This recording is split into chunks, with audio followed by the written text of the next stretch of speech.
Peace, love, blessings, and honor to everyone. Thank you for joining us. I'm your co-host, Eyes Red. And I'm your co-host, Reality Soldier, and we are Garvey's Ghost in the spectrum of roots. Oh man, we just sound like some professionals up in here. Yeah, so welcome and greetings everyone. Today's guest is musician and producer Dougie Conscious. Greetings, Dougie. How you doing? All good, man. All good. Nice to have you here. Let's not play it down now. This guy has been doing it consistently for a number of years. Yep. So we're stoked that you're our first guest. Absolutely. I'm really No happy. worries, man. Glad to be here. Thank you, brother. Thank So you. what's it been, like 30 years? 89 was my first tune, Okay. so All right, well, before we even get into that, You can let's add it just all up. rewind and go back to the beginning kind of Okay. thing. You know what I mean? And Yeah. give us a bit of your history and, like where you grew up and Okay. that kind of vibe. well, basically I was born in Dalston Okay. in a hospital called the German Hospital, What? which heard about don't that. think exists anymore. No. Okay. The actual square that it was on, they based EastEnders on it, apparently back in the day. Okay. Right. So yeah, the actual square, Albert Square, was based on this square, just behind Graham Road. Do you remember the name of the square? I can't remember the name. I gotta ask though. Go on. Sprechen Sie Deutsch? Afraid not. I don't know why it's called the German Hospital, but it was. Yeah, maybe there's lots of germs. Anyway, You never know. Yeah. Probably. But yeah, I was born 1964, Wow. Dalston, which is 59 years ago. young time. boy. Yeah. Yeah. So basically, born in Dalston and really grew up in Stoke Newton. Okay. Big family, small family. Yeah, pretty big. Got one brother, two sisters. You know what I mean? Yeah, pretty big. What, typical two up, two down kind of vibes? No, we used to live in a council flat in Okay. originally a place called Nesbitt House, Yeah, I remember Oh, I know. Nesbitt. which is in Homerton High Road. Yeah, that's Yeah. right. Yeah. And from there, I think we went to a place called Binion House, which is in Milton Grove, Shakespeare Walk, Yeah, Yeah, yeah. just in at Stoke Newton. Yeah, yeah. No, Allen Road. Yeah, just like a basic council estate. Okay. So you were where were you in the order or the pecking order of the I siblings? was second. Oh, My brother's older, then it's me, then it's my two sisters. right. The reason I asked that because the eldest one doesn't normally get bullied. yeah. If you're the second or third, you getting it. Yeah. The eldest and the Yeah. youngest. You definitely get it. When you used to have enough, because we used to have like to share a bedroom with my brother, Right. sort of thing. So yeah, he decided which poster he used to go on the wall. Right. So what did mum and dad do? My mum was like, she used to be a home help. She used Okay. to work in the old people's homes, help people Right, out, right. things like that. My dad used to work down the city. He was like a messenger. Okay. I'm not sure what he did, but he used to work in the city, delivering stuff for all these stockbrokers and all that kind of Right. thing. You know what I mean? But for the name or the description or the title, if he was working in the city and he was a stockbroker, He was doing well. You might have I had a want to be in different Hackney. out- Let's be realistic. You know what I mean? But yeah, so yeah, it was just a basic council estate, and that's how I got up really in Stoke Newton. What was school like for you? Well, school was pretty cool. I mean, yeah, I went to Grassmere Primary School, Okay. which is in Albion Road. Right, yeah. Yeah, I went there. Yeah, it was pretty cool. Okay. You know what I mean? And what about secondary school? Secondary school is a different ballgame, isn't it? By that time, you sort of grow up. Yeah. That's where you get all your kind of influences, and you know what I'm saying. What influenced you in secondary school? Well, basically, them days it was a lot of reggae, wasn't it? Because where I grew up in Hackney, my neighbours were Jamaican. Well, the Right. kids weren't. Obviously, the kids weren't. Yeah. Right. I sort of grew up with the kids of the first wave. First wave, yes. Wind you know what I rush. mean? Yeah, basically. Yeah. Cool. So I used to go around my mate's house, and his old man used to have the stereo in the corner, the old big fucking valve, Graham. and the sofas with all the plastic on it. Yeah. Ah, yes. Picture of Jesus. Yeah. Yes. The And white you can't Jesus. go. And we used to have to sneak in there because his mum found out you go ape shit. Yeah. That's a West Indian front room. You can't go in the front room, mate. Yeah. See all the plastic. Go, what's the plastic for? To stop it getting dirty. I thought, wow. So yeah, so we just go in there. Like I say, his old man used to have a lot of Scar records, Blue Beat, that kind of stuff. So you really embraced the Windrush culture when it was. Well, like, I didn't know nothing different. I didn't know no different. I just know I grew up in a council estate, and they were my neighbours. I didn't know. I didn't really know about Windrush or any of these sort of things. well, not just got trying to on be with it. funny, but the same thing. There was a lot of people that didn't accept the way you accepted. You see what I'm Yeah, saying? well, I think if you grew up as a kid, you know no different. Yeah. It's only absolutely. It's only like say it's only when you went to secondary school, then these things started coming up. You know what I'm saying? You know, a lot of the white kids all turned punk rockers, Right. and so the kids I used to grow up with, as like say that age, by the time we got to 18, 19, they kind of went one way. I went to punk and all that stuff. Even though I was still into reggae, that's when you notice things, our divides happen. Yes. You don't realise it when you're a kid. Yeah. So then when you grow up now, you realise certain things the way they are. That's when you're aware of your identity. definitely. And you sort of, But going back to early school and primary and stuff, were there any notable teachers or influence? Who's the first teacher that you remember in primary school? Do you remember any of them? Most of the teachers, I only remember. Or you hated them all? The only reason I remember the ones is because I didn't like them. Probably the good ones. I don't think there was that many good ones, but, you know. Really? I mean, most of the time, you remember people you don't like, didn't you? Right. I suppose, and the people that was all right to you. Yeah, the people that were horrible to you. The people that stick in your mind is the ones, the teachers. So secondary school was what? Brook House. Brook House, okay. What else? Wow. Brook House. That used to be on the roundabout, isn't it? Where the college It's is still now, there now, but it's a college now, but B6. B6, yeah. It was either that or either Hackney Downs, Upton House or Brook House. Yeah. For some reason I went Brook House, I think it's because my brother went there before me, so. Okay. Yeah. So what was the musical scene in Brook House? Was there a sound system vibes and... Yeah, definitely. Even if they had a football team, all the kids in the football team was all into... Because at the time, Rasta was the in thing. Right. Reggae was king. Yeah. You know what I mean? Right. I used to walk from my house in Capper Road, up Palatine Road, first shop was Third World. Okay. All right, The little of course. one. Yeah. Then I walked... You remember that one, Third World, next to the chip shop? Yeah. I always remember walking past there and seeing the pictures of the LP covers, like Big Youth. And I always remember seeing his one where he had all these red, gold and green teeth. Yeah. Like that, and he like that. Yeah. And I always used to think, fucking hell. What a cover. Yeah. It's like... They did have some iconic It's covers. some proper man. covers, man. How many times do you buy a record just for the cover? Exactly. And then you look at the back and you see all these names of the people that played on it. You know what I'm saying? That was a good thing about buying a record. Yes. You could look in the back, who played the drummers, who played the guitar, where was it mixed, where was it this? Yes. Yeah. You know what I'm saying? Which you don't seem to get too much nowadays with the downloads and all that. Nah, that's a bit missing, man. So Dougie, what sound systems came out of Brook House School? There was loads, wasn't it? Emperor's Hi-Fi, Okay. Tipper's, no, I'm not sure about Tipper's Hi-Fi, KP, there was loads of different sounds. Okay. So George, Okay, right, yeah. you know what I mean? Because I grew up in Stoke Newton. My mate Wendell, his brother used to have a sound, Tipper's Hi-Fi, Okay. and another sound called KP. Okay. And he used to have like blues dances in his yard. Right. You know what I mean? You pay like 20 pence to get in or whatever. Right. In the basement. Yeah. Yeah, man. And it was proper fucking... If you're not used to it... I took my bird there. Right, you know what I mean? She'd never been to any like black event or anything like that in her life. And after that, she had to leave. The bass killed her off. All right. They used to have an 18-inch speaker box in a room no bigger than this. Yeah. In a corner. Yeah. And if you're not used to that shit, Yeah. it could fuck you up. Freak you out. It's a problem. Seriously. I mean, when I first started going, I thought, fucking that bass, it just fucks you up. Yes. And you know what I mean? I see people fainting in dances and shit like that. Yeah. The You know, heat so and I remember everything. taking it and go, oh, I can't take it. What's wrong? I said, the bass is fucking fucking hell. So And this would have been what, the 70s then? Yeah, probably, late 70s, early 70s, early 80s, Yeah. that was, yeah. So this is the time when the fashion was going into like Gabici and Oh, yeah, Farrah's and this is like when, that whole thing. well, again, in the 70s, the whole Jamaican was really, The was like, influence. it was like, how would you say, Black Power was the influence. Right. Rasta, you know what I mean, that kind of thing. Yeah.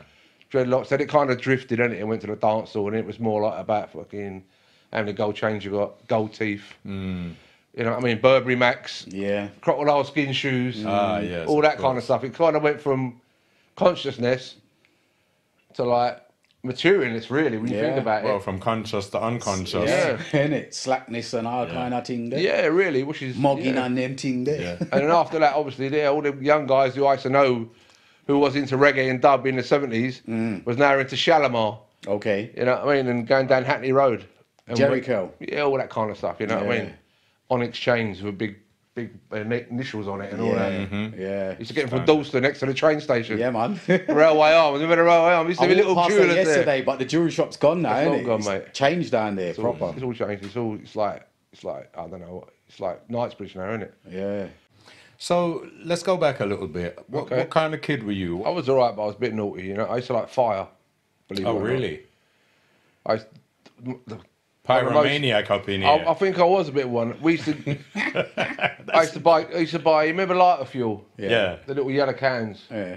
Our idea was fun. We used to go to the shop and buy like a couple of them and just set fire to things. Oh, the things you could do back in the day. This on by now. Crazy, really, when you think about it now. But I don't know. I was fascinated by fire. I used to love bonfire night and all that stuff. So, I remember a funny story. You heard this one when I was a young kid, because we used to play with like fire and matches. Swan Vestas. Remember Swan Vestas? Yes, pinked up. I remember walking down, I think it was Milton Road. I see this big petrol can. And like an idiot, I thought, I wonder what happens if I throw a match down it. Stop it. Right, now hear the joke now. So I'm looking in this petrol can and I fucking threw a match in it. It went, No. and it burnt all my hair off. No. Yeah, right. It burnt off my eyebrows. No. I went home. I thought, fuck, what am I going to tell my dad? He's going to go ape shit. I said, oh, some kids threw a firework at me. Right? He went, well, right, get in the car, let's go and fucking find. I went, shit. So I'm driving around Stoke Newton trying to find these kids that didn't exist.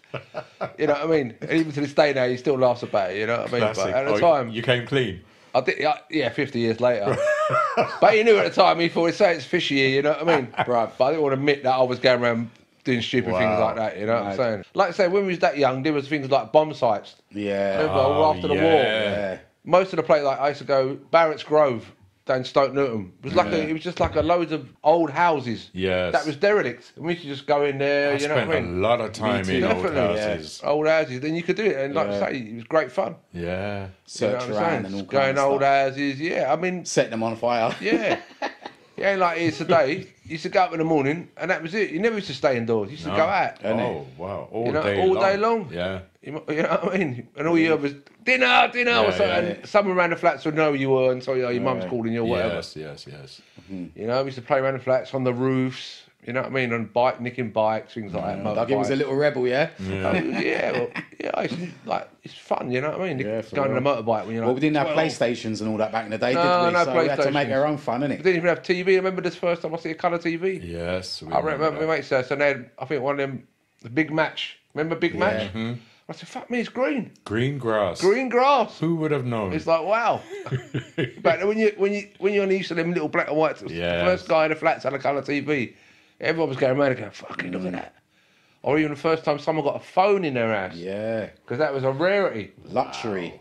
Yeah, that was. Yeah, and everyone's got phones now, could connect to it. But in them days, you didn't have a phone. Mate. Literally. And they used to put a lock on the phone as well. So they couldn't phone people. But it was also like a community service because if something happened, if there was an emergency, you'd go definitely. around to the person who's got the phone and they're like that part of the community, definitely. like, help. Yeah, so it's different. And to be honest, I don't know, I can't compare it because I'm not growing up in this era as a kid. But, you know, we used to have a good childhood. You know, a lot less restrictions, you know what I'm saying? I mean, we were relatively poor compared to, say, your average child nowadays. Were you aware of being sort of deprived? No, not really. All I know is I got my dinner, and that was it. I got 50p a week pocket money, and that was it. I didn't really want for no. I didn't really care about All right, here's a question for you. flash things or whatever. Dandy or Beano? I like what's Desperate Dan? Desperate Dan. It was Beano, yeah. Yeah, Beano, innit? And Keo Kate was it? Yeah. All them ones. Billy Bass Street Whiz. Kids. Billy Whiz, man, he's a Billy Whiz. that's speed, man. Isn't it? Come on now. Speed, isn't it? Billy Whiz a speedhead, man. I think it was Dandy. Oh, one of was that them ones. Dandy? Yeah. Yeah, Bass that's Street good. Kids was Beano, Bass Street innit? Kid, Plug, Right. the ugly Plug, one, isn't it? Yeah. Politically incorrect nowadays. But I used to like Marvel as well. Yeah. Oh, I used to I love used to like Spider-Man. Spider-Man was my... That was the one. I used to like Hulk. Master of Kung Fu. Yeah. I don't know why, but Hulk used because no one could fuck with the Hulk, man. Yeah. He was the baddest. So misunderstood. You couldn't fuck with the Hulk, man. Yeah. Just do you? You can't kill him. He's too strong. Yeah.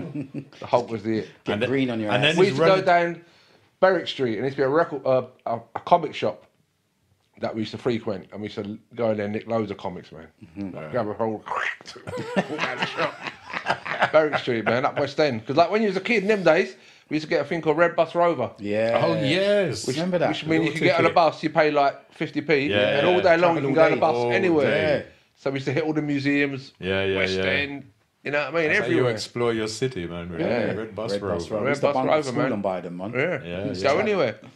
Wicked times. Ain't it? All right, so moving forward a little bit. So we mentioned the 70s and the prevailing culture and Yeah. fashions and everything. Any sort of fashion faux pas or dodgy. Have we got any dodgy images of? Oh, of my mum's got Dougie loads, man. Yeah? It looks like I've got a Roman helmet on. I used to get the fucking bowl on your head and cut round it. Yeah, we had one of those. Fucking hell. My mum's So- got some terrible pictures So of the me, man. flares and the platforms. Flares, Lionel Blairs we used to call them. Yeah, yeah, Remember the Lionel Lionels, Blairs? the Lionels, yeah, yeah. We had yeah. a Lionel's in it. Lionel Blairs, big waistband, big waistbands up there, 6 pockets down the side. Ah, yeah. That was more when I was a bit later, Right. in secondary school. But as a teenager, I was a young kid.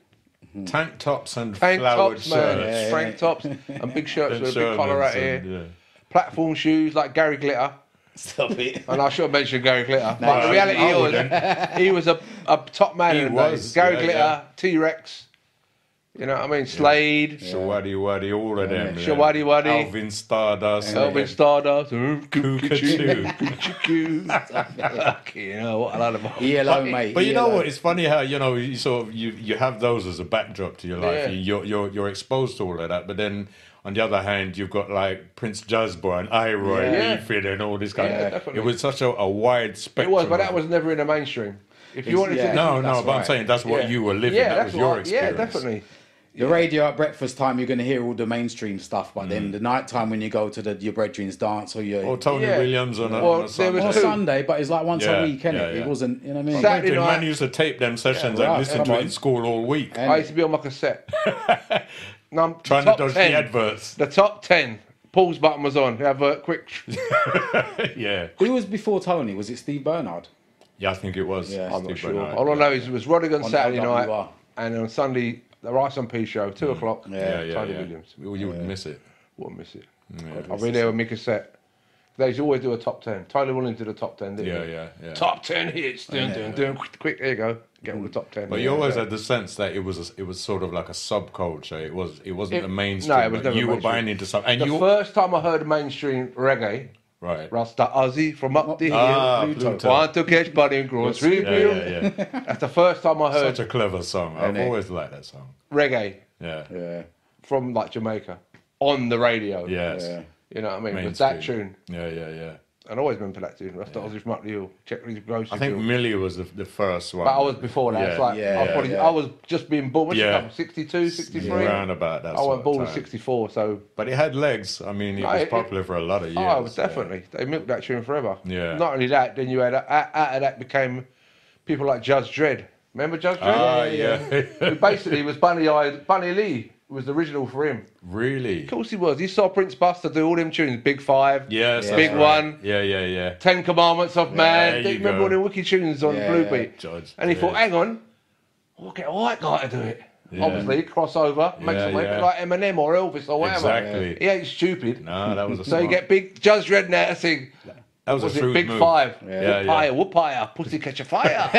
Little boy blue on the burning deck, playing the game of cricket. Yeah, that was brilliant. Yeah, we So loved that. basically, it was that Slim Smith tune, wasn't it? My Conversation. Yeah. That's right. Yeah, yeah. Did it, Yeah, yeah, did it, with maybe some strings put on, overdubbed. Yeah. Yeah. Like, Yeah. like if you talk to Bunny Lee, he said they was done down Chalk Farm Studio. Right. All them John Alt tunes that come in the charts, Oh, Yeah, the beautiful. Trojans. Young, stuff, Gifted yeah. and Black, all Yeah, these yeah, yeah. tunes that come out. You know what I mean? But wasn't Jimmy Cliff in the charts before Pluto, though? I think he was, but I think he was singing more like Many Rivers to Cross. Yeah, but you can get it if you really want, and all them tunes busting the charts as Yeah, well. maybe. But Mm. my No? Young, first one Gifted and was Black, all them Rasta tunes, Ozzy. you know? Up the hill, mate. Always that one is always. I remember going around the flats and hearing it. And fucking, it was a reggae tune on the radio. But yeah, they was Young, Gifted and Black, and like you say, you can get it if you really want it. All right. But they come with the millies, I think. You know what I mean? That Yeah. around the 60s, they're 60s Yeah. sort of thing. All right. So we're gonna have a little break now. When we come back, we're going to talk about later teenage years. We'll Okay. pick up from Yeah, go for it. All right, cool. So staying on the teenage years and the development of young Mr. Douglas Conscious. I know that when I was a kid, it was sort of, yes, of course, it was reggae music, Bob Marley. It was definitely Bruce Lee and Bruce all Lee. these sorts of stuff. So how did that sort of wider culture for young people, how did that impact you? Do you go Oh, kung definitely fu? impact. You know what I mean? What'd you get up Talk to? about Bruce Lee. We used to go late night movies or even up the Astra. Remember the Astra cinema? I used to go to the Odeon on Holloway Road. Okay, no, Yeah. that's too far from me. Ah, right. For me, I had the Rio Cinema. Yes, yes. ABC, or no, the Odeon at Dalston, which was like a 4-cinema complex. Yeah. Right. Then we had the Rio, Right. Yeah. and then we used to have the Astra. Near the police station. Did you? Yes. Yes. Yeah. The Astra was police now, it's now station, yeah. turned into a mosque, but that was the original yes. flea pit. Yeah. Yeah. And you can go in there all day long and watch movies like Kung Fu. Hold on. Did you used to have a problem? Because we used to go with the big releases at the big cinemas. We used to get chased out all the time. But we actually formed a collective called Okay. the PBIA. Okay. Yeah, the Professional Bunking In Yeah, Association. we used to do that bunking in. And but we discovered, because we used to do karate and stuff like that, we went down to West End and we discovered that some of the Chinese restaurants had a Yes. cinema downstairs, Yeah, and yeah, there was yeah. no age limit. Wow. Yeah. And we'd go in there and watch movies all day. We would be sitting there like, they're not going to throw us out. No, they're not. And see like little mafia and. You never come check I man for take me. No, you was busy that day in your short pants. So would you get up to? You used to go late night and stuff. Did you ever do a karate because everybody else was? Everyone was doing karate. Yeah, of course. Everybody used to bowl out in the cinema. If it was late night, thinking they're Bruce Lee in it, doing that's all that reggae dancing come from. Yeah. Praying Skanking, mantis. yeah, innit? Yeah. Look at the praying mantis. And you go shaka. And they're straight from Kung Fu. Of course. Drunken Master. Silver Fox. So all them think guys. about that as a young person. It's not even about race. It's a young Londoner. What you were Yeah. exposed to in the 70s. It was priceless. Yeah, definitely. You know what I mean? A lot of influences, especially Kung Fu movies. You know what I mean? And the thing about the age thing was that if you went to the Astra in the daytime, All right. they still show Kung Fu movies. And anyone can go in. It's only really the late night ones that was hard. Right. Because obviously you had to be 18 by that time. Yeah. But like you say, you used to give one man pay to get in, and he used to go back in the fire escape, innit? And undo the doors, and he's like, "Quick, get in!" I've got so and many hopefully the tales. bouncer didn't get you. Yeah. And once you're in there, you can just sit in the dark, innit? And you're all right. You know what I'm saying? You know, but yeah, I saw loads of, I mean, even horror movies, things like fucking Jaws. And I remember going to see Jaws, and I didn't even want to get in the bath after seeing that. Do you remember seeing The Exorcist? Yeah. Wow. All the talk about The Exorcist was that you go and see The Exorcist, you might die of a heart attack. Yeah. You never know. I mean, I made my son watch that a couple of years ago, and he said it's rubbish. I said, "What do you mean?" He said it's so fake. Look at all that sick. Yeah. I said, "Yeah, but back in the day, mate, That was the technology. that film shit me right up. Yeah, that was it's not like because it's all about the devil business, and the back of your mind because all the religious stuff and Yes, God, of and course.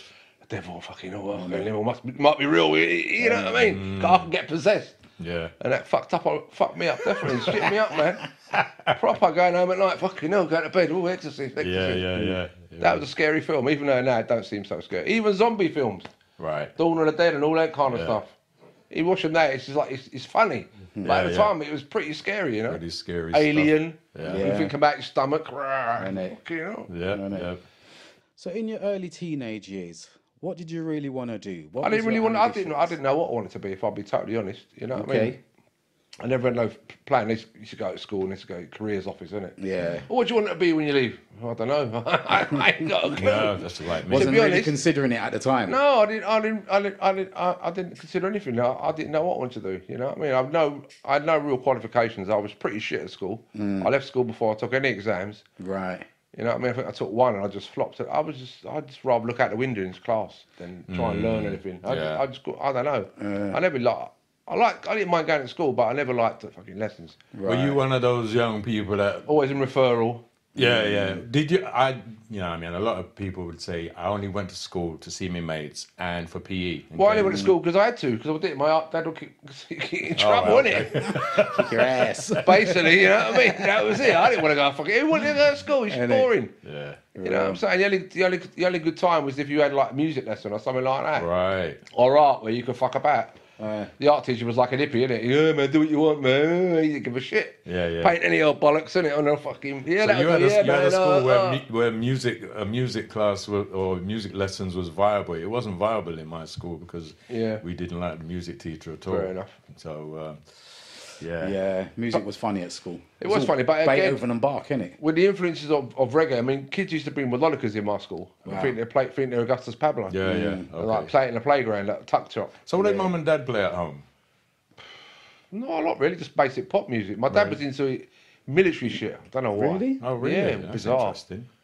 He was always into army, like he used to like watching war films and all that, Right, okay. collecting medals and all that kind of stuff. So, Hence the fatigues today. well, it's just, yeah, the old Camouflage man, trousers you know for what I mean? those listening. I was never into that. I don't know. I always liked music, you know what I'm saying? But Right. when I left school, I had no idea what I wanted to do. Right. And you know what I mean? I just did tons of menial kind of jobs, like working in Sainsbury's. Right. You know what I mean? Building sites, digging, you know, the usual kind of thing that if you ain't got no real qualifications. Right. So you left school, didn't know at all I what didn't you have a wanted clue to what do. I was going to do. What was your first job then when you came in? My first job, my mum, you know the big joke was? I left school, I don't know, just before the exams, and I thought, yeah, I ain't going to do nothing for a year or whatever. And my mum got me a job in Sainsbury's in about the first fucking week. She said, that's what you think. You got to do it. I was like, fucking hell. So 1 week after that school, I got a job in fucking Sainsbury's in Dalston. Wow. You know what I mean? Wishing you were back at school. I only lasted there a year because we used to nick all the meat out of a butcher's room, like Philip Steak. okay. You know, we used to go to a guy who saw in a pub down Church Street, and we used to sell him fucking lumps of steak for like a quarter the price. Wow. Get the money, then go and buy a drawer from fucking Sandra Road. Yeah, of course. Front Or line Johnson's people. Cafe. Remember Johnson's Cafe? Yeah. So, what do you think your mum and dad's ambitions for you would have been? Oh, they weren't happy the way I turned out. In fact, when I used to go to Brookhouse, when I got to the 4th year, they basically said, we're taking you out of that school because they thought it was the school that was failing me. Right. Oh, okay. Right, so I went from Brookhouse, which is Hackney, and they sent me to a school called Islington Green, Yeah. which is like up the Angel, Yeah. up the Street. road. Yeah. And the contrast was totally and utterly different. This Yeah. is when I got into punk. Okay. Because in Brookhouse now, it was more black people. Reggae Yes. and So it's yeah. more reggae related. Yeah.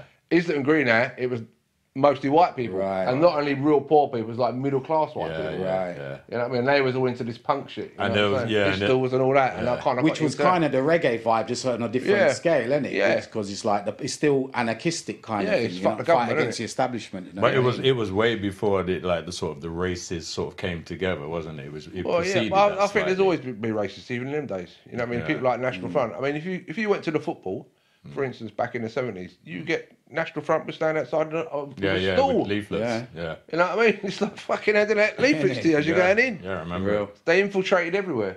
Politics, you know what I mean? Yeah. You know, so I always remember when Roots come out. Remember Roots, the Yeah, film? man. I used to go to Brookhouse, and I never knew nothing about no slavery or fuck all. And all of a sudden, some of my black mates go, "Oh, you Start fucking chasing white, you. fucking hell, slave master." And I go, "What are you on about?" And they used to fucking never go at me. It's not me what's done it. And you know what I mean? I just think, fucking No, hell. can't be I remember free. watching Roots and thinking, fuck, I've got to go to school tomorrow. Fucking hell, come to Kenty. Ain't funny, man. Chicken George, and there's this white guy going, psh, Ain't it? psh, and I'm going, fucking hell. Did you say to him, come on, Dreads, play the tune, man? But that for me, that was like fucking hell, man. It was an awakening, but for me, it's Yeah. shit awakening. And it, Because for now real. I'm the fucking depressing. You know I what remember mean? that in school as well, Yeah, man. and The then whole atmosphere in school Mate, changed. Roots just changed You know what I everything. mean? It did. Because at school, no one taught anything about slavery or Marcus Garvey or any of this No, stuff, no. anything. Well, we was talking about that because of the same music. The Yeah. music was bringing that into our life. yeah, but Yes. the curriculum Yeah. wasn't in Yeah. the curriculum. No, That's yeah, what for I'm real, saying about ain't it? The teacher said, well, you white people deal with slavery. No one told us that until Ain't it? Roots come out. And it's like, fucking hell. Yeah. That was like... But it shows how your chosen vocation, music, is so powerful. Yeah. Because it educated a whole generation of people on both sides. Yeah, definitely. So let's talk about the established you and your music career and how Okay. it started and what inspired you to become. How you became a giant in your field. Yeah. Yes, giant. Basically, I wanted to start producing when I first started realising that you could do it. All right. Were You you know what I mean mean? an instrument at this time? Not Playing re- any I mean, bands?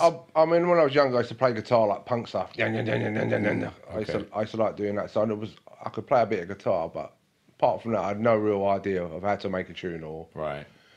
you know, the first time I knew I could actually do it and it was possible was when I went round a guy called Nick Manasseh's house. Oh, right. Okay. And he used to live in near Ridley Road. Right. At the back of Ridley Road, he had a Bible shop. Behind there, he used to have a house. And I was taken there by a friend of mine called Postman Tony, or Tony Benji, who was like a big shakarite back in the day. And he knew Nick, and obviously I'd seen Nick in the dance, gone to see him a couple of times. I went there with my mate Little John, who basically told me there's this new dub sound and they're white guys, and I was like, Yeah. what? Fucking, I was like, what? Really? And it, Because I was shocked because white people didn't really go to reggae dances. It wasn't a regular You would get the thing. one or twos, you know what I Yeah. mean, and a few white girls, but that was it, really. You know what I'm saying? So to hear that it was a sound system that, and a lot of the crowd was like, I was like intrigued. So I remember he took me. This must have been about 1985 or 86, up to Muswell Hill. Monster. Before you get into that, though, Yeah. you mentioned the fact that, you know, it was sort of a predominantly white sort of, you know, the producer or whoever was delivering the vibes was white and the crowd. So what did you feel like as being like the only white guy when you went to some of these dances full of black people? It was How a bit did you scary, feel? to be honest with you. I'm not going to lie to you. Yeah, Okay. definitely. Sometimes they won't even let you in. Right. Members only, members only. Police. I think you're on informal or some bollocks. Okay, yeah. What you did, if you went with a few of your mates, then you was all right. You just stand in the corner and behave yourself, you know what I mean? Right. Don't get too leery or whatever. Right, I think right. Obviously, you know what I mean? It's always referred to like it's like taking your black mate down to football. Yeah. Yeah. You know what I mean? Yeah. You're going to In get them a lot. times. Most of the people was cool, but you're always going to get a few wankers who go, fucking hell, you're bringing black people here. Yeah. You know what I mean? The same when you went to these like Cubies or something like that. Yeah. And all right, most people was all right, but you're always going to get the exceptions. Right. You know what I mean? White man come here, bloke, white man, parkhead.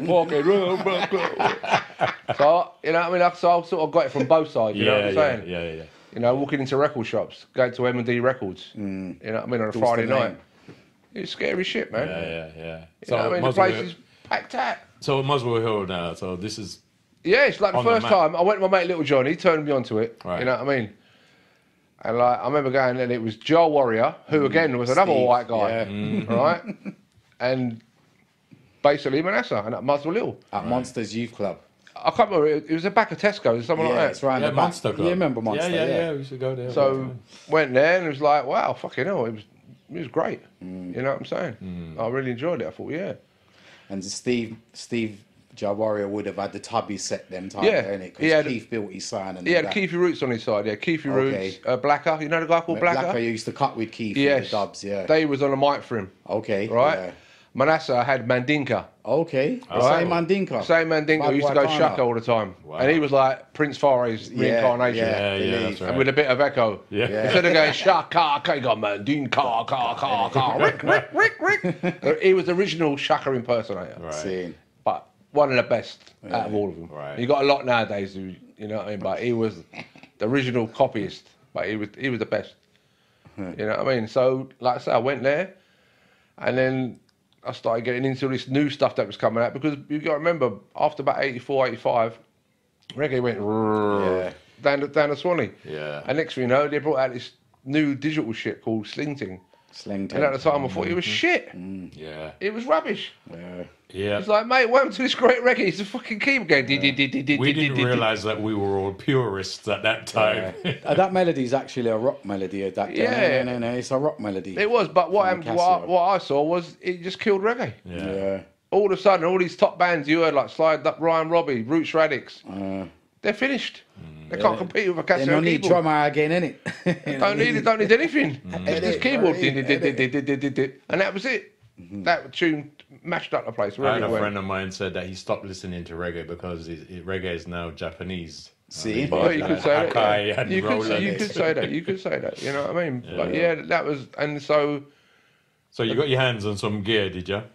Well, no. I mean, before that, like let me say that equipment. again. I did get, but that was a bit earlier. We ain't gonna go into that. But anyway, yeah. So like you say, then I got my friend Tony to introduce me to Manasseh, and I went round his house down Dalston. Right. And at the time, I was living in Graham Road, so it was literally just walking around the corner. And I went to his bedroom, and he had this little thing called a 4-track, a little machine like that. Yep. Like a Tascam or one of them. It was an Akai one. It was Okay. probably one of the top of the range 4-tracks, but it was still a cassette. Right. He had 6 tracks, 4 you could record on, and two effects on it, aux and a right. delay, Yeah. and a reverb. And I remember the first tune he played me, I think it was Can't Touch Ya. Yeah, okay. And he was just playing it on the thing, and I said, so you can, I was like, you could be like King Tubby's. Fucking hell. That's when it dawned on me that, Yeah. fucking hell, I can actually make a tune here. Yeah. There You know what I mean? The penny drops. The penny dropped. And that was it, mate. I wanted to be signist. Okay. Ping, Kong, Wallop, And chomp, it- you know what I mean? King Tubby. Remember, you listen to all them LPs, win the World Cup, Yeah. Beat Up the Pac-Man, all that. I used to listen to them with my headphones on, smoking weed all day. Space Invaders. Space Invaders. There's all these mad sounds. Yeah. But it all come from King Tubby's though. Yeah, of course. King Tubby was the top man. The whole thing was like an engineer's wet dream because it gave the engineer that creativity. Exactly. They almost became artists, didn't they? Yeah, of course. He did They become an became artist. celebrities. Half of them didn't know it either. Yeah, People like scientists never even knew he was famous over here until a lot of people started going, boy, you're a big star in England, you know, he got his LPs, so he didn't even know. Green sleeves, isn't it? Right. It's Django Laws, mate. He's just give him the tapes, isn't it? Sell that. Oh, same as Yellow Man. Yellow Man, I remember an interview, he said, remember that LP, Live at Aces? Yeah. All right. They come out in green sleeves. Yeah. He didn't even know it would even come out. Yeah. He just recorded the dances, sell it to green sleeves, and away you go. Yeah. You know what I mean? Wild West. But to me, that was the point where I thought, I want to do something. So at the time, I said to Nick, look, can I hire the studio? And I thought he might say yes. He said, yeah, no problem. And it was like £3 an hour. Wow. And all I do is go around there, get his drum machine out, knock up the drums, and I'll go, do a bass line like this. And he made his tune. I thought, that's wicked, man. You know what I mean? And I said, you know what? And at the time, I was working in a wood factory in the Angel called Anderson's. Okay. I was like driving a crane, like loading wood and off. And we got made redundant. And my redundancy money was 1,500 quid. Wow. And at the time, that was quite a lot of money. And I said, you know what? I'm going to put out a record. Yeah. And that was it. I invested about 700 quid of that into putting out his first record called Stepping Time. Right. Okay. That I put on a single and pressed 1,000 copies. I must have sold about 200 at the time. You know what I mean? But that's what, you know. Started it off. Started the ball rolling. It was bitten. Yeah. Then the next one was when I went back to Nick again. I said, that first tune, Can't Touch Ya. Yeah. I said, I want to put that out as well. He's going, oh, the quality's not good, it's not good. Because Nick was like a good producer. And he'd worked in big studios. Yeah. Okay. This was like, his bedroom thing really was just like a demo thing. Yeah. He never felt to really release anything of it, I don't think. Yeah. So when I said, like, I want to release that, and I've already released Stepping Time, he goes, oh, okay, no problem. And I released that, and that was a... That's the first tune I bought off you in Camden Market, Doug. Down Camden, isn't it? First time I met you. Wow. Yeah. Yeah. Yeah, man, long time ago. A brethren said to me, you want to buy a Dub? Because Dub wasn't really selling them. So I was go and check Dougie in Camden Market. I was like, really? Who's that Dougie? Yeah. Went down there, meet this white guy selling Dub. I was like, what? First tune I bought, Ted Astley, Can't Touch Ya. Yeah. Big tune. Right. Yeah. I saw loads of them. I mean, the thing was, that's where it sort of came back. Camden was the main focus. Because you had Flash Forward Records, which is like basically Revive place. But like all Revive was like heavyweight, Gustus Pablo, Yabba You, Lee Perry, all the heavy tunes that Shaka would run. You know what I mean? And that's the way it all kind of started. I mean, that's used to play in Camden all the time because he was from Camden. Right. So that whole scene kind of grew from there, I thought, you know what I mean? You know, and instead of listening just to Gustus Pablo, now you can make a tune like Gustus Pablo, because Nick had a melodica. Right. Fucking hell, he could be like Gustus Pablo. I used to call him Gustus Barnett, you know, the off licence.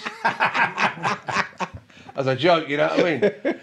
But yeah, that was it. Wow. Then I started discovering these other people like Dread and Fred. I remember going to Shuck and heard his first tune he played was Warrior Stance. And the tune was totally and utterly digital. There was no melodica, nothing live about it all. Yeah. But it's drum and bass, isn't it? And but it's all done on a keyboard. Yeah. There's no like live guitar or live bass. Yeah. All digital, It's just pure digital. And I thought, flipping it, that tune's a wicked tune, you know what I mean? That's the first tune I heard Manasseh. I remember them before. Yeah. Do you know what I mean? Wicked tune. All right. Let's have a quick break, and we'll be back after these messages. This episode was brought to you by Reality Sound System, Alpha Bravo Films. So the career is really kicking off. Stepping Time, Can't Touch Ya. First tunes. Yeah, the first one, like I say, Stepping Time. And I remember the first time I heard Chaka play it was in Dingwalls. Okay. That must have been a buzz. Mate, I was shit myself. Really? Why? Because it's fucking scary, mate. Right. You got this record, right? That I've never put a record out in my life. Okay, and now you're going to see Chaka at Dingwalls. I think it was the last dance at Dingwalls before they locked it down and knocked it down and rebuilt it. Right. And it was packed solid. People was climbing through the windows to get in that place. You know what I mean? The next thing I heard is, and I thought, I know that I fucking know, it's my tune. It's like, whoa. I felt everyone was looking at me. Right. But obviously there wasn't. But I was like, fucking, I hope they like it. Oh. And I was really, really scared. But it was a great thing, you know what I'm saying? Yeah. And How did they receive it? people loved it. Yeah. Just, well, Shaka, innit? Everyone jumping around or whatever, you know what I mean? Yeah, it was great. It was great, man. capture that moment, put it in a It was. bottle, and put it on sale. It was wicked. That was like, to me, that was like, well, Shaka plays it, that's it. Yeah. That's your pinnacle. Yes, That was your mountain. If you played it, then just You've arrived. you've arrived. You can retire now. That's it. You've done it. You've got you. That was your mission. Yeah. If you're making any dub tune back in them days, your ideal thing is if someone like Shaka plays it, that's it, mate. And You're can we laughing. just take time to big up and show love and respect Yes. for the father of Oh, sound Yeah, system, man. man. The real governor. The real governor, do you know what I mean? Proper. Proper. An inspiration to a lot Everyone. of It people, weren't for him, he do you wouldn't- know what I mean? most people wouldn't be doing it. because he played Yeah. enough of my works, enough of everybody's works. Yeah. Do you know what I mean? So Yeah, man. He was the proper governor. Yeah, Shaka was definitely part of the fabric of everybody's life. Oh, whether but you in the were dub into scene, he's dub or like anything. the blueprint. Yeah. If you go to any dance now in Europe or anywhere, any dub scene, I guarantee you, there's certain points there. Shaka done that. He started that. And every time you hear that, and, it's Shaka. Well, you saw the outpouring of love when he passed. It was, mate, yeah. made all the, even the Guardian and everybody. Jerry. Oh, right and all, mate. You know what I yeah, mean? yeah. Give him his flowers. Actually, man. he should have been on news at 10. Yeah. yeah. You know what I mean? Really and truly. Should have been. A guy like in his stature, you know what I mean? A building I block. think in he the was on the main subculture. BBC News in the Okay. evening at 6 o'clock. Yeah. He was on it. He's, And he deserved that, man, because he's he the was governor, like mate. a pioneer. Yeah. Definitely a pioneer. He's the only guy sound that played everything minor key. Yeah. There's no other sound you can trace back in history Yeah. that only played minor key roots music. Yeah. That's it. He didn't play no King David style, he called it. King innit? David style. That was his You can listen to style. Cox and Fat Man, all them tapes Yeah. back in the day, and I guarantee you they'll bust an OK Fred Yeah. or a Lover's Rock. Yeah. Yeah. Or something like in between, just Nice to- happy so the major girls chords. could dance with Yeah. the boys, have a grind or whatever. yeah. Yeah, yeah. Shaka didn't bollocks all that bollocks. He was like, wallop, And it. take this. Do, do, do, do, do, do, do. You know what? Yeah. And the kids loved it. So last side the first every time. And you know That was what? I think they created the word enigma for a man like Shaka. Yeah, Shaka's the yeah. only man you could go somewhere and Yeah. stand up for the first hour, and Shaka don't touch no BS yet. No, Yeah. that's right, And you're just sitting down looking at your watch, going, "I'm getting hungry." Bruv, that's after he turned up 2 hours late. yeah, You exactly. know what I mean? And then when the bass come, well, that's it, bro. You He got just it. strolled in like nothing happened. I know. I wanted to ask, like, oh, Yeah. I'll play the whole half of an album. Ain't it? A Bob Marley or Yeah. something. Bruv, I see that in France. Yeah. Shaka come in with like 2,000, 3,000 tunes, bruv. Put Yeah. on Bob Marley Exodus. Yeah. The whole Play A it, side. yeah. And then the whole B side. Yeah. And everyone clapped. in between Exactly. every Yeah. tune. And I was like, Brethren, only you could do that. Yeah, yeah. That's what I'm saying. No other selector could do Unique. that. No, they couldn't yeah? do it. They couldn't do it. Only you. So give props to the thanks. man, King David. Yeah. Yeah, man. Shaka. For real. Every time. So after that, now you were basically utilizing other people's places and studios. When did you Yes. start harboring the idea of doing your own thing? Well, the opportunity came again. Nick then moved from Dalston and he went up to Camden, and he was in his basement in his house, and he bought a new studio. He bought an 8-track. He bought a Tascam 8-track, Soundcraft Spirit. He bought a Proteus keyboard, sound module. all right. He bought an Atari 1040. He had an Oberheim drum machine, Wow. Okay. DMX, and basically the 4-track was in the corner, doing nothing. See? So I'm thinking, cha-ching! I bought it off him. I paid him 300 quid for it. All right. You know what I mean? And that was it. I never looked back. I never went back to Nick after that either, to be honest. Not that I didn't Never want looked to. back. Never came back. Not that I didn't want to, because you know what I mean. Weren't for Nick, I wouldn't have had a clue. Yeah, exactly. I never had no idea about engineering or I was anything. going to ask you that. About, Everything I learned by myself On or job. by looking at Nick Yeah. Yeah. or by So listening. he was one of the first inspirations for you then? He was the in guy that- who gave me the keys to the door. Yeah, Said, yeah. here's how you do it. Okay, the When I saw gatekeeper. that 4-track, I was like, Yeah. Yeah. mate, I could be scientist. I could be King Tut or Lee Perry. Right. If you want to be Lee Perry, get a phaser. Yeah, isn't it? You know what I mean? Yeah, yeah. The only thing that used to mash us up was we couldn't get that See. sound. Yeah. For years, I was, how does he do that sound? King Tubby. You know when you get, Yeah. Parametric. Parametric. I don't know, I couldn't figure it out for years. Parametric, bro. Now you can buy them now, you know what I mean? They Yeah. cloned them. Yeah. But at the time, that was like, wow. It was like Twilight Zone. Twilight. When you put them King Tubbies on, when you did that, it was innit? like Yeah. Yeah. Twilight Zone. And mate. you're always trying to sort of emulate the sound that's out there because it's so Yeah. real and authentic. Yeah. That was it, mate. And like I say, I bought the 4-track off him. Right.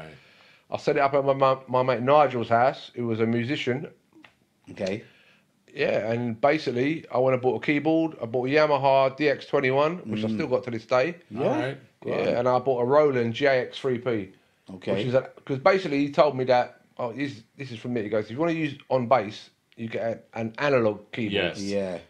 not a digital keyboard. Yeah, He's like, Diego would swear by that. I'd say, well, analog is digital. It's still digital, isn't it? He goes, no, but analog's got a different sound. circuitry, isn't it? Yeah, It's yeah. more heavier. Yeah. So this Roland GX3P, basically, you can program your own bass. You had a little programming thing there, so you can get this right good sub bass out of it. Right. And that's all I used it for was bass. And the DX was like Rhythm. for the chops and all that. So when you first started your own thing with self-production, did people start gravitating towards you? Well, artists? not at first, because obviously I had to learn. Remember, I left Nick there, so everything I had to do now, I couldn't say to Nick, well, make us a drum pattern. So I had to learn how to program drums. Right. And I bought a thing called a HR16 Alesis drum machine. Okay. Big old grey thing like that. And it only had like 2 snare stands, 1 rim shot, some toms, and 2 bass drums. Basic. And I didn't have a clue what I was doing. Right. So I knew this drummer guy, a friend of mine, and I took around. You know, tune Jaja is my light, Jaja. Yeah. And I said to him, I've got a drum machine. I want to make drums like this. See. He goes, well, you got to do the quant. I go, what's quantize? What's all this? Yeah. What's all that? It was like my brain was going, Yeah. and he just showed me. And he said, oh, okay. And I used to go and practice making these drum patterns on the thing. Right. See. Then I would do like 5, you'd have like a song. And you In a insert these sequence. patterns, so I'll do an intro for the roll, That's right. right? Then like 8 bars of just straight, then a roll there, just to bring it. So I'd map it all out. Signatures. Yeah. Some of the tunes was only 2 minutes long because I didn't realise how long A tune was supposed a to be. tune was supposed to be. So what I used to do, I used to rewind it and splice it and make it longer. See? You know what I mean? Because I didn't know. You know, it was all like learn. Yes. And because Nigel was a But that's musician, interesting though that you said splicing because like that's an original format in the definitely. recording industry. You know what I mean? Definitely. You have to splice tape and things. like if you buy a 12-inch in them days, it was spliced. Yeah. Because no tune was 12 minutes long. Well, the disco mix you're talking Disco about. mix, yeah. yeah. They splice it, yes. And I think Jamaica was the first people to invent the disco mix, 12-inch. Yeah, seriously. Yeah. And Lee Perry was splicing in his mixes as well. Yeah, So He used to definitely. do it all the time. Yeah, you know what I mean? Coxon was the most outrageous one. Right. You could buy a Studio 1 12-inch and halfway through, you just skip into the next track. Yeah. It's like, wow, that's a bit of a dodgy splice. Because you know, Studio 1, it wasn't the best quality. Yeah. It's always snap, crackle, and pop. Adds to the character. Add to the character. For real. And when you got the label, all the things were spelt wrong. Yeah. Or Yeah. they was printed wrong. Yeah. You know what I'm saying? Someone could have their Off-center. name spelled 3 different Yeah. ways. Yeah, exactly. All these kind of, but that's what I liked. Yeah. It was like do it yourself. Authentic, innit? Yeah, it was like it wasn't a big record company bollocks. It was one guy. He's got his own little studio. Yeah. He could do what he wants. You know what I mean? And release music. And if people liked it or not, well, that's you know what I mean. He hasn't got to answer to no one. You know what I mean? So after That's the thing that I like. Step in Time and Can't Touch Jar, what was your next like? Next one was Original Formula with Danny Red. Okay. Yeah, I met Danny Red. I met him previously in a place called Youth Sounds. Remember Okay. Youth Sounds? Peppy Shop? Yeah, Peppy, yeah. In Shrag Green Road. Quack Freckles. Oh, yeah. Freeman was down there. Freeman was yeah. down there. We used to work there. Chaz used to be around there still, innit? I think Chaz knew Freeman, so he popped in Right. there and there. But I used to go there all the time because Yeah. one of the reasons I used to like going there, Ever used to go there. he used to have an 18-inch speaker Okay. in the shop. Right. Right. So I'm mixing all these tunes at home, and I want to go and play them Like it's on a sound. like it's on a sound.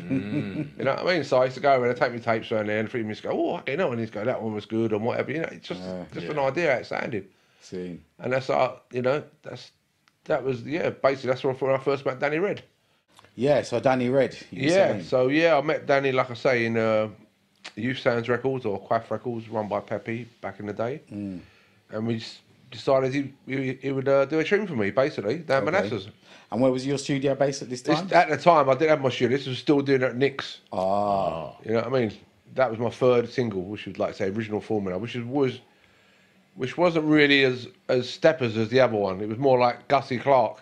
Okay. Remember Gussie Clark in the 90s? He was making Right. Rumours and all them kind of Yeah, things. Yeah. And Nick was very much influenced by him. Okay. He used the same kind of keyboard sounds and Right. drum machines, and so I went with that with Nick. You know what I mean? And that was pretty successful. Right. Yeah. And that was really the last tune I think I released. I done with Nick. After that, it was all with me and Nigel, Right. and another guy called Chris who was a trombone player. Okay. And our first project was Sun and Moon, Tenor Stelling. Okay. Because I knew Tenor from before, when I mixed Can't Touch after him and I put it out, you know what I'm saying? We got to be friends, etc. You know what I mean? And he'd already done the LP for Manasseh. Right. You know what I mean? With Jut Equity, all them kind of tunes in it, you know what I mean? Which is a wicked LP back in the day. Right. And so we did an LP with him. And that was it, really. Just carried on from there, man. Made an LP with him. That done pretty well. That was all done on a 4-track. If you listen to it now, it sounds pretty thin. Right. You know what I mean? Right. You know, because obviously it was recorded onto a cassette. And then... So where would you say you established yourself first as a studio? I suppose I used to have a studio... Because after a while, Nigel got cheesed off. Right. I was always going around his house. Okay. He was in his bedroom, you know what I mean? Okay. And I wanted because I would be in the studio all day long, mate. I loved it, you know what I mean? It's like a new toy. So I would always press him and go around in here, and he goes, I can't take it no more. So then, I basically... So yeah, you mean you was willing to mash up the man love life just for music? Mate, I didn't care. I was so determined. I was well on such done. a track. I was so determined to... You know what I mean? Because things are starting to look up. Was actually people are actually buying records and saying you can earn a couple of quid out of it, which wasn't bad. You know what I mean? So then I put the 4-track in me stairway in me flat in Stamford Hill. Okay. You know what I mean? Like you come down the stairs, there's a little bit of thing there, so the 4-track there. I even had Danny Red voice in there on the stairs. Stop it. You know what I mean? This went on for a few months, and I said this really can't work. Right. So basically, I was lucky. I had a loft in my house. That obviously no one had ever been up there. I looked in there and I realised how big it was up there. Right. You know, look at the size of this place. Then I had a builder friend of mine who did a load of building work. I said to him, look, how much would it be if I put all floorboards down? Do you know what I mean? And make the shoot up there. And he went up and he goes, well, the problem you got is the floorboards, if you start walking them now, all your plaster's going to crack. Right. He said, what you got to do, you got to build a false floor. Yeah.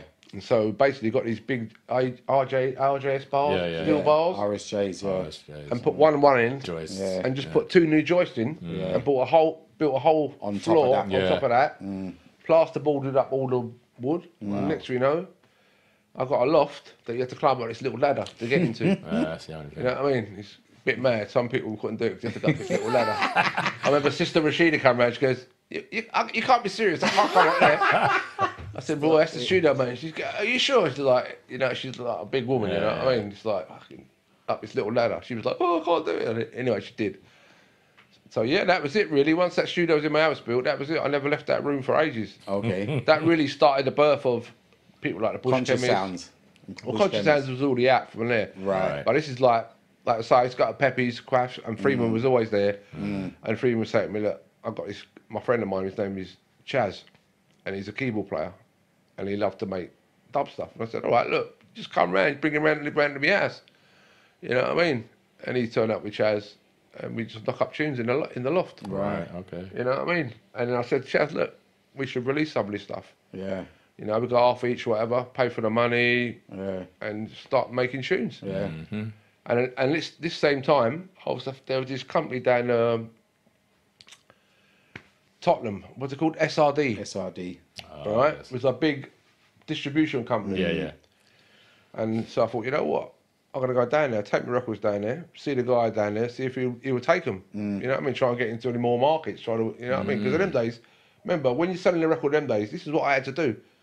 I get my bag of records in my car, right? I'm going to be the hardest salesman. Exactly like that. Exactly like that. First place I'll go and check Lee down M&D. Yeah. And say, Lee, it was always salary return. Yes. You give him like a box of 25. It's all right, Lee. Then you go and see Eddie, Regal, Yeah. Body Music. Yeah, fits. Then I'll go down Dub Vendor. Dub Vendor used to laugh at me. He's, rude boy, what are you doing? Dub's finished. It's 1989, 1990. Dub finished in 1980, mate. Because by that time, no one was taking it. They used to laugh at us, mate. This is old shit. It's Bogle's in, because at that time Bogle was in. All that was in, you know what I mean? Dub was done, mate. It was like, what are you crackers? They used to laugh at us, mate.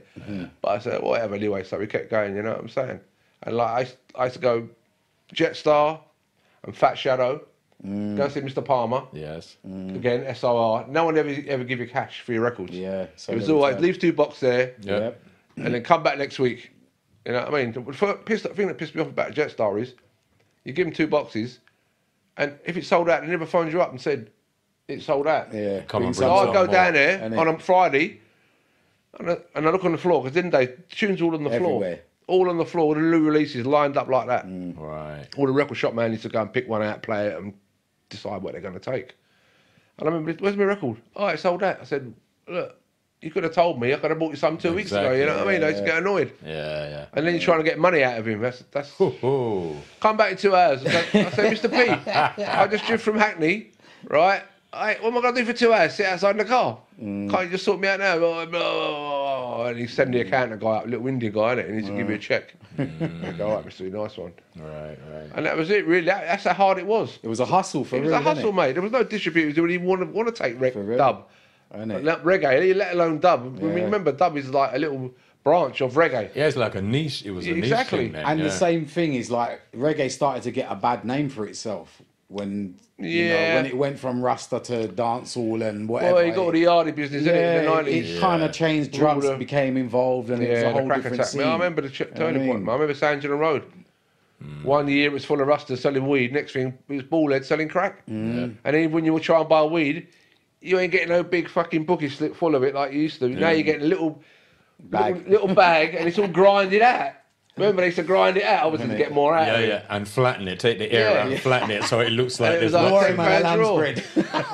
Is that it for a tenner? Yeah, that was it. Whereas Fucking needs to be. before he used to go there, he used to manage to get a big fucking brown bag like that, big bag. What do you want? £5 worth. Yeah. Give some tea, mate. Give some. Come back to me when you come back. Come back to me. Remember me. Remember me. My old. Yeah. See, but that off Finsbury Park Tavern. That was another one we used to good go old to. days. Down the tavern, man. You run the risk, man. Farmella was running hot. Wow. Yeah. It was good days, man. Good days, man. Good laugh. They were. You know what I mean? And yeah, Mad. just carried on from there, man. Basically, after the Tennyson in, I did Sun and Moon, not the Thunder Mountain LP. Started all the stuff with Chaz. Like I say, went to SRD. Then SRD, all of a sudden, they started to take an interest in it. Right. You know what I mean? Saying, oh, we kind of like this stuff. I always thought it was. Because just before we kind of dub thing come back, Jungle would hit. Yeah. Yes. You know, all the original nutters. Original nutter. Which to me, it was like Tennyson singing over a Studio One tune with a fast breakbeat in it. Yes. You know what I mean? Then all them other ones, Ricky, and all them all jungle hits was coming out, and he just went bananas. And all of a sudden, that kind of dark was dying down a bit.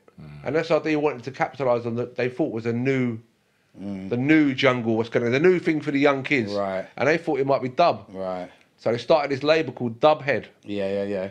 Right. And basically, they just said to us, like, we want to, like, put your music out. You know, I thought, well, okay, fair enough, you know what I mean? And pay us a bit of money. Not a lot of money, you know what I'm saying? Right. But that was the thing that got us into Europe. Okay. I was going to ask about that. That's the thing, forays. That's the thing, because he had distributed all over Europe. Yeah. Right. You know, he sent us on our first tour, I think it was Bush Chemist, Disciples, and Armageddon, who was from Bristol, a guy called Gaffer. Remember Gaffer? He sang around with Tubbies. Okay. He was from Bristol back in the day. But yeah, that was it, man. That was really the start. And we used to do like loads of shows over there. 3 people in the dance, 4 people. There was no one there. No one was really interested. Right. You know what I mean? But we kept persevering. Dubhead kept releasing the stuff, and it started getting bigger and bigger and bigger. You could argue that the thriving scene that's in Europe now is really down to a man like yourselves. If you weren't there, some people might say that, persevering. but yeah, I think it's definitely had an impact. No two ways about it. Because even when the music changed and it was going dancehall, it was going jungle, you just stayed in your lane and just did what you did. To be honest, I really liked Jungle. I thought Jungle was the most original thing I've ever heard. Yeah. When it first came out, because it was totally original. It was different. I've never heard anything like it in my life. Lord of mercy, Lord of mercy. Yeah. You'd have Saxon. That's a mad beat, right? man. Someone sampled a Saxon tape, innit? Yeah. Hey, dimmy, sound boy, you're gonna get mashed up. Yeah. Whoa. It's homeboy, what? It's like, wow. We were saying about the dubhead and Europe and how. Yeah, it was. definitely. Dubhead was the thing that opened the doors. I definitely think for us in Europe. You know what I mean? Because really and truly, in England, people weren't really interested. Apart from the people who used to go Shaka and Manasseh, or by now you had Abashanti come along and you had Iration as well. Yeah. That was the other sounds. That was, you know what I mean? Yeah. The new sound. What was Rusty's sound called? Boom Shakalaka. Boom Shakalaka. That's right. Yeah. Yeah. he come like, he started making. I see him a couple of times. Once down Southall, Right. Yeah. against Abashanti. Abba. Yeah. Yeah, and I think he Got blown away, innit? Yeah, he got battered. Like a cod in the chip shop. Yeah. Battered. Oh dear. Same thing happened to me. I played against Joe, I think, in Southend once. Okay. On Jim's side. Remember Jim? Yeah, Jim. Yeah. Everyone know Jim. And it was like, I had bad feelings about it. I mean, you know what I mean? I thought he's going to batter me like again, like a cod in the chip shop. And he did, basically. It was like it was like baptism of fire. Okay. Take your beating, go home. Ouch. You know what I mean? Because by that time, well, you know Joe's good he's on as a sound man, you know what I mean? Plus, yeah, Tubby's hi-fi at the time. I think sound system. Tubby's whole sound, innit, for real. And I had Jim's made up boxes, you know what I mean? Right. There's no way I was going to compete with him, you know what I'm saying? But yeah, it's life experience, isn't it? You know what I'm saying? You can only learn from getting beat up. Hey, those are the harshest but the best lessons. You remember, Joe's been going with Tubby's for years, so he's an Yeah. expert at what he does. Yeah. He's an expert at being a sound man. You know what I mean? He's sound man in his sleep. You know what I mean? There's certain people that are born to do certain things. Like Hendrix is born to play guitar. Right. I can learn to play guitar all day long, but I'm never going to be as good as him. Right. They've got something inside them that is just natural. Organic. And certain selectors are just natural at doing Yes. that. And that's what they can do that in their sleep. Yeah. You know what I'm saying? So having your own studio, like Yeah. your own established, like fully functioning studio. I mean, you're something of an autodidact. By the way, that's our word of the day. Okay. Yeah, I don't even know what it means. Yeah. It's sure it's all right. You can get penicillin for it. Okay. Yeah. But for the listeners and the viewers, what does it mean? Autodidact, somebody who is self-taught. Okay, fair enough. And most of us, we've just got that. That's natural for us, Yeah. isn't it? To teach ourselves. Well, You, we you didn't didn't have go a- to school to learn that. Yeah. You learned it I yourself. never know. I mean, let's be realistic. If you was a young kid and you said you wanted to learn to be a studio engineer, where would you go? They don't teach you at school, do they? You either got to start at the bottom in T-boy. as a T-boy, or Yeah. back in the day, you used to call it a tape hop. Yes. Yeah, okay. You say your job would be rewind that tape, Right. press that tape, See. play, Yeah. get the tea from the shop, go and buy the fags, etc. Yeah. Go for. Yeah, And hopefully you might get one day a chance to go on a mixer Yeah. or do something else, you know. But like you say, with the we've all done it So ourselves. trial and error, hours and hours, burning the midnight oil, Yeah, weeks and well, weeks and months the and thing months. is, it didn't feel like work because it was fun. No, of course not. It's something Passion, I like innit? to do. It was like, mate, this ain't work. This is having a laugh. I remember once we got it was a Simpty unit. Yeah, For a the couple of tapes. 8-track, yeah, and it took. No one knew how to work it, nightmare. and it took about about a month. Yeah. It Nah, took it a weren't that month long, no. trial and error, and I was not going to give up. What did you have, a until I Fostex? cracked. No, it was Tascam 8-track. No, it was a TRS-R8. Soundcraft. Suffice to say, learning, Yeah. knowing that you had to conquer the learning curve. And you have to put it on 16 or 1 on the tracks. Yeah. Yeah. Otherwise it'll bleed through. Oh, it's 1 or yeah. 8. Yeah. It was always channel 8. Yeah. Well, come on now. It was a crazy thing, but I know Nightmare. what it is. But you get bloody minded Yeah. to the point where I'm gonna learn to do this, and I'm gonna, and then all of those times you stub your toe. That's what kind of it strengthens your resolve, and it No, makes you a definitely. better engineer or better No, guitarist it does. or whatever. And then 5 years later, you finally got a load of these tapes with just voices on them. And you can't find the MIDI to go with it. yeah, That used to piss me off. In the end, I ended up buying a 16-track so I could bounce all the tracks onto the tape. Yes. So I not have to simpty it up, because that was a flipping nightmare. Sometimes it was go wrong. Our worst thing, you get a dropout on the tape, because the tapes drop out. oh yeah. So you offer for the track, and it would lose sync. Yeah. What happened? I drop out on the tape. You have to record the whole syncty track again. Yeah. Yeah. Well, I'm glad them days are over. in that It would respect. help if you made a good solid recording of Yeah. the Simpty, but the other side, like you said, there's going to be spillage on track 7. Yeah, it was a pain in the arse. Yeah. But again, it made you learn. And I like I said, I learned on a 4-track. Yeah. You know, and I was in my loft. I mean, after about 2 or 3 years in my loft, I got cheesed off being there because I never went out. I'd get up in the morning, have some breakfast, and go upstairs. Yeah. It felt like I never left my house. Yeah. And in the end, it started affecting Got a bit mentally. mundane. Yeah, I think it's just like Cabin fever. yeah. Yeah. It was then. I remember going down, just driving around Shackwell Lane, around there, looking for somewhere Okay. to rent. And I seen this property, like I said, the first down Shackwell Lane. In them days, it was a shithole. Yeah. All around there was prostitutes, crackheads. Yes, It yes. weren't like it is now, gentrified and nice. Yeah. It was a shithole. No one wanted to lovely go now. around there. So I see this old building, and I managed to get it for 400 quid a month. Ain't it? A whole building, like 2 floors. You know what I mean? And lucky enough, downstairs was a studio already that somebody had previously. Oh, okay. So there was this big drum booth already Vocal built. booth, yeah. So that was like, hey, I'm having this. Yeah. So I moved in there. I got a lodger upstairs, which he paid like 300 quid. So I was only paying like £100 a month. I Wow. was fucking laughing. And basically, I was there for 10 years. And I produced good life. untold tons of tracks Yeah. Yeah, that's the first time I came to your yeah. studio as well. down there. Yeah. And then now, if you went to that same place, it's probably about $4,000 a month.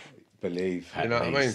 I So, mean. yeah, For real. that's when I had to move to Tubbies. It just shows the dedication, you know. You know what? They see Well, you. They see you doing what you do, and Yeah. they don't realize the hours. Oh, it's loads of hours. Yeah. But you know what was always the main thing that made me do it? What else am I going to do? Right. Go work in a building site again. Sainsbury's is still Big trick, hiring. They held your job. They held your job. Exactly. That was the only other option. There was no option. I ain't gonna lie, it's hard out there job wise now, you know. Yeah, Seriously. definitely. The market is like, you know, it's like- not tough, easy, man. You know what I mean? So, And like, I didn't want to do that. Fuck that. I want to get up Yeah. 6 o'clock in the morning and go work and building site, dig trench. Fuck that. I want to get up at 9 Get up o'clock, and play go music. studio by 11, maybe work till 7 or 8 in the evening. That's it. Done. You know, I mean, sometimes the money was shit. I used to work all week. Sometimes I'd get like fucking 100 quid. Yeah. But then the next week I'll earn like 600 quid. Right. The money was so like up and down, Up and down, yeah. You never know what's coming through your door. And then you have people that was your mates, and that you record for them, and you do it like cheap and all that. You know what I'm saying? And all these things come into play. You know what I'm saying? Remember, you're doing it yourself. Yeah. I've no backing from any company. No one's paying me no money. So if I didn't earn no money, I didn't get no money. Exactly. You know what I mean? And in the meantime, I still have to pay my missus money to run the house. Yeah. Kids, you know what I mean? Old banger car. That's why I still drive old bangers now. Because in them days, you could buy a car for £200, innit? Ain't it? Your car broke down, oh, fuck it, scrap it, 30 quid. Well, as long as the studio's working, don't matter about the Yeah. car. You know what I mean? Get your priorities right. Well, this is it, bro. Exactly. You know what I mean? So everything really was done on a budget, within Yeah. our budget. You know what I'm saying? That's why we're never going to sound like a big, massive pop studio with great Yeah. big sound, Yeah. SSL desk. Yeah. You know what I mean? All my desks was like second hand from the 1990s or 1980s. Yeah. That had to be like polished up or fixed up, you know what I mean? Always breaking down. You're coming from that Motown Yeah. school of recording where Yeah. it's a bit Analog, wonky, innit? but it adds character. Yeah. Yeah, because we had no choice. That was what we had. Those were the tools we had available. Exactly. Remember, this is before digital. Yeah, It was yeah, going yeah. on to tape. There was none of this computer like where you can just loop something for like 4 bars. Yeah. You know what I mean? You had to either play it from live top to to tape. bottom. Yeah, really. So mean- it was. You had the tools, and that's it. But, You worked with what there's you that did. discipline as well, isn't it? I mean, with the computers now, I mean, you have total recall. So you go to bed, you wake Yeah. up the next day, it's exactly Yeah. the same as you Yeah. left it. Yeah. Whereas you'd have to literally know your onions, as Yeah. it were, Yeah. or your scallion, Edit. and sort Pimento. of bring it back, you know what I mean, No, from scratch. Definitely, man. For real. So let me just ask you some random questions. Go right? for it, Just mate. So the people, yeah, okay. What's your best characteristic or your best quality? I suppose my sense of humour. Gets you through the day. Yeah, I think it's nice to be nice, isn't it? Yeah. Have a laugh, you know what I mean? What's the point of being moony all the time? So you're more of an optimist than a Yeah, pessimist. definitely. I am an optimist, definitely. I have a laugh. If you can't have a laugh or a joke, man, come on, what's the point? Ain't it? It makes No point in being miserable all the time. Yeah. Yeah. What about your worst quality, your worst character? Impatience. Impatience. Okay. Yeah. Just like me. I can't. I think I've got some Hurry up. ADHD. No, sorry. Oh, yeah, hurry up, hurry up. I think I've got some ADHD or some bollocks like that. Okay. Because I find if I have to concentrate on something for too long, You lose interest. I lose interest in it. My brain can't handle it. I was going to say that about school. You know, when you said you had trouble at school. Yeah, it probably you know, is. now they would diagnose it as either Yeah. ADHD Yeah, maybe. or You'd have been on, not the spectrum of roots, you've just been on a Yeah, spectrum. Just on the spectrum, yeah, maybe. spectrum of roots. I've never been analysed, but I definitely got a problem with. I can't when it comes to writing. You know, when you write a letter, Dyslexia. I can do it, but Because that's another thing they didn't know about back in the day. yeah. dyslexia. I don't feel dyslexic So- because I can read. Dyslexia is when you can't read things right properly. Is that right? Well, you have, there's levels. Yeah, it's reading and writing as well. Yeah. But I know when I write a letter, I'll do it so fast. And yeah, my handwriting looks like scribble. Right, right. And if I just sit down and go, do it nice and neat. I used to watch people write and I just go, Look how neat and tidy it is. Why can't I do that? I can do it. I start off. Maybe you should have been a doctor. Then I go like, and by the time I got to the end of it, I'm going. I have no patience. I got the patience to be neat. That is one of my downsides, I think. Definitely. Here's another question for you. What advice would you give to your younger self? If you could travel back in time, you're 24, Don't take 25. hard drugs or all that madness. Right. Seriously, mate. Yeah. I was like mashed up in the 80s. Right. It was a really bad time in my life where I got mashed up on hard drugs for like 3 years. Okay. You know what I mean? I was nearly homeless, sleeping in Dalston bus shelter. Right. You know what I mean? And I see a lot of people mashed up in that stuff. No, people dead. didn't come back. Yeah. All the heroin and shit, man. Because in the 80s, there was a big spurge of it. Yeah, that was. You know what I mean? And they never told us. We used to smoke weed and, you know what I mean, do other drugs, recreate. And all of a sudden, this stuff come along, and these guys go, oh, yeah, it's called smack. What'd you do? You chase it on a dragon. Yeah. Let's have a go. Fucking hell, mate. That was it. Yeah, I was hooked. For 3 years of my life. Yeah. It was shit, man. Really, And truly. after that, You just- all the party drugs, seeing the ecstasy and all that stuff. I never got into that, because by that time that you'd come, cleansed by then. I done all that shit. I said, Right. you know what? Been all there. I'm doing now is smoking weed, cigarettes, and booze. Yeah. I ain't taking none of that ease or ups or downs. What saved you from that, Doug?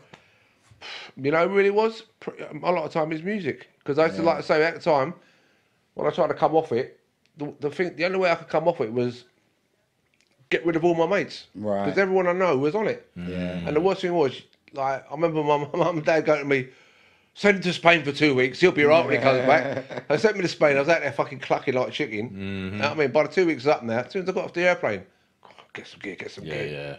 You know what I mean? It was really music. I used to go to my mate Little John's house, and we used to have music since we was kids. And he started getting me back into the music, and that's when he started to take me to like Manassa and that as well. Right. And that took me away from Okay. what you have to have. When you're coming off anything hard like that, you have to have another focus for you to focus on. Because if you haven't got nothing else to focus on, you're just going to drift back into that. And it's the fear of missing out, that if you have nothing to focus on, then you go back to what you know. And what Exactly. you know is your peer group, what he gets up to. Even now, when you strike a match, and I smell that sulphur, Right. Oh, okay. I think of gear. Yeah, Even to this day. That association. Okay. Yeah. Yeah. Tin foil, man. Jimmy Boyle, we used to call it. Jimmy Boyle. Get Jimmy Boyle out. Used to get the brand on it. Yeah. Right, you know. There you And I go. see some people I knew progressed and started jacking it up. Stop it. And lucky enough, I never went down that route, because when that started doing that, then AIDS come out. Remember AIDS? Yeah. I was like, And the fucking lucky I didn't needles. start to get needle business, man. Most of the reasoning behind that is because they say it was a far more economical way to get high. Oh, you got mashed up for it. Yeah, because there's no wastage. Yeah, it's right. all going in. Yeah, but you get more ill, innit? Boy, that's really really. That's when you real. get proper ill. When you come. When we used to get ill, I used to feel like you had a cold or a bad flu. How people can die from Exactly. So withdrawal symptoms. I'm glad I got out of it. I was lucky, really. All right, I know this part we were supposed to be talking about on a more positive. Yeah. Well, That's it's right. positive because I come out of it. yeah, so, No, yeah. for real, it's All right. you're shining an example. Tapping into that, then, what advice would you give to young people in general or specifically around In music? Yeah. I think in music, I think right now, get a job, do music on the side, right, as a hobby, and continue with it. And if you bust or get something out of it, then you venture into it. Is that what you wish you would have done? Well, again, the climate's not the same as what it used to be. Everybody, Tom, Dick, and Harry, is making music now because Yeah, you can. true that. You do So not need generic, any innit? musical experience whatsoever to make a tune now. It's funny you say that. I was in a Zoom call earlier on, and a young person is doing really well. He's had his issues, and he's been going to a recording studio. And the therapist person said that he mentioned a particular studio that he went to, and it was asking me if I know the studio. And I said, well, there's about 14 million studios Yeah, out, exactly. and that's just in North London. Yeah, there is. I mean, So that's a it good is- thing. Yeah. But you know what I mean? A lot of people think, oh, they can make a tune, it will sell, and I'll be a millionaire. It doesn't work like that. Man. Get a job, do it on the side, you know what I mean? And if it starts getting good, then you can leave your job. You know, always have that as your backup. Same as these footballers, you're about, oh, they earn all these millions of pounds, and next, when they retire 3 years later, they're broke. Yeah. They've got nothing to fall back on because all they've done all their life is that. Have something else as well. Yeah, Like, yeah. If shit hits the fan and it don't work out with that, then you can fall back on that, I suppose. That's good advice. You know what I mean? All right, here's one more for you. Go on. And we're just going to round up the show now, and it's Yeah. this one. You know, the world's a right messed up place now, right? I can't make sense of it. I ain't even going to try. That's why on this particular show here, we don't talk about certain subjects because there's rabbit holes going down, joining rabbit holes, and we ain't going down. It's all Alice in Wonderland. Bro, it's worse than that. So, it kind of is. With that in mind, it's called like the miracle question. If you woke up in the morning and a miracle happened overnight, and the world was a far better place, how would you know? And I don't know. What do you mean in far better place? From your perspective, the world's a better place. Well, for one, there'll be sun shining instead of rain. Because remember, we live in England, and it's always fucking raining or it's cold. I'm waiting for the fucking heat wave they're telling me about. This global warming. He ain't come here, mate. It's August and it's not even sunny. It's in southern Spain. So that'd be nice, sunny weather. Yeah, that'd be great. Everyone's got a bit of money. Right. I don't know. It's really hard to say. That's a really hard question, really. It is. You know why? I mean? You know why I asked you that is because sometimes, one thing we didn't get to touch on was your sort of political persuasion. Are you interested in no, I don't. It's all full of shit, mate. All of them. Left wing, right wing. Fucked a lot. They're all full of shit. Power to the people. It's bullshit. Listen, I've been on this earth fucking 59 years, and every politics is the same old shit. Yep. In a couple of months' time, we're going to see the same thing. They call it, voting season? And they come out and promise you the most amount of shit against shit. They'll all be fighting at each other, and they promise that nothing will ever happen. All right. All right. There's one more thing before we finish. Go on. Tell us a joke, bruv. Joke? Yeah. Fucking hell.